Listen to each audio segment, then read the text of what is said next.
Kemana? Ustazah berkata pegang hidung. Ustazah berkata pegang mulut. Ustazah berkata pegang kepala. Ustazah berkata angkat kedua tangan, turunkan. Ayo, kan gak ada kata ustazah. Ulangi lagi, fokus. Ustazah berkata pegang kuping. Ustazah berkata pegang kepala.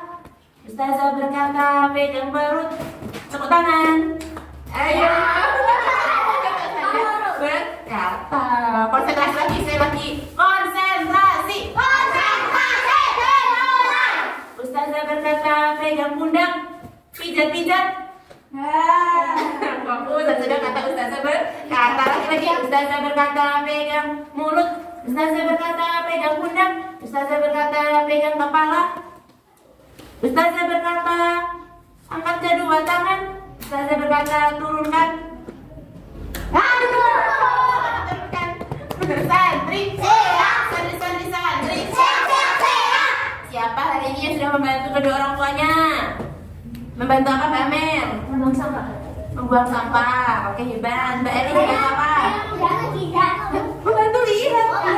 Membantu itu pekerjaannya jadi lebih ringan. Jangan melihat aja apa ujiannya. Gimana membantu apa?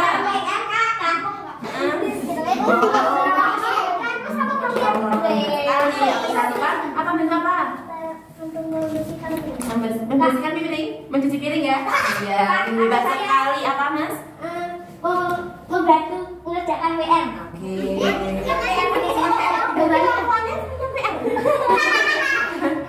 Oh iya.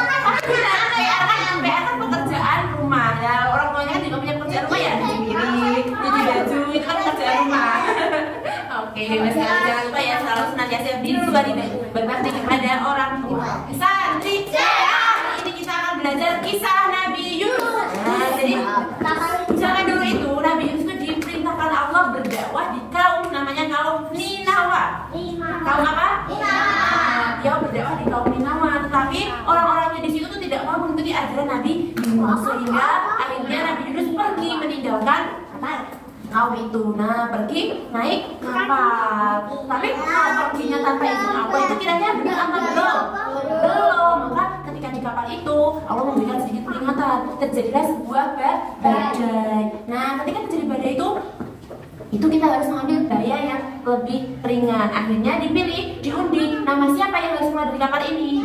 Setelah itu keluar nama Nabi Yunus. Kemudian diundi lagi, diundi lagi nama Nabi Yunus lagi yang keluar. Sampai 3 kali itu nama Nabi Yunus. Akhirnya yang harus keluar dari kapal itu adalah Nabi Yunus. Nah, kemudian ketika keluar dari kapal tersebut masuk ke dalam laut, dimakan oleh paus. Dimakan oleh ikan paus. Ketika di dalam ikan paus, tetapi tubuh Nabi Yunus itu tetap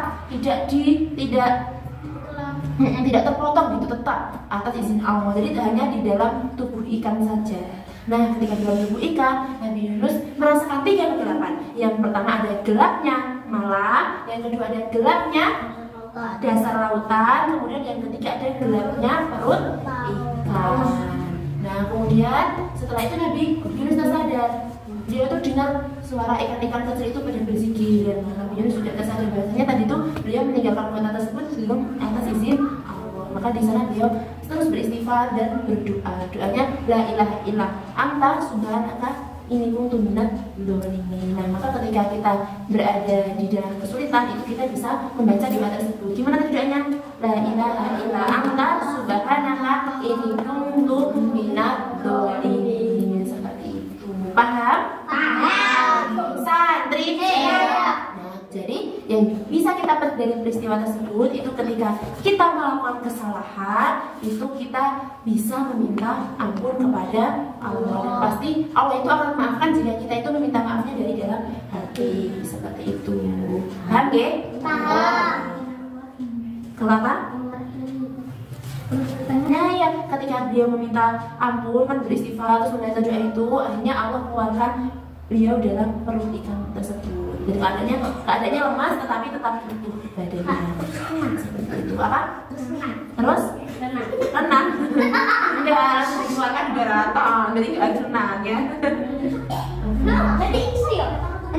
Ikan kenapa bisa? Atas izin Allah. Tidak ada yang tidak mungkin jika itu atas izin Allah. Di situ juga mengajarkan tauhid bahwasanya Allah itu benar-benar ada dan nyata seperti itu. Paham ya? Salah, Tri.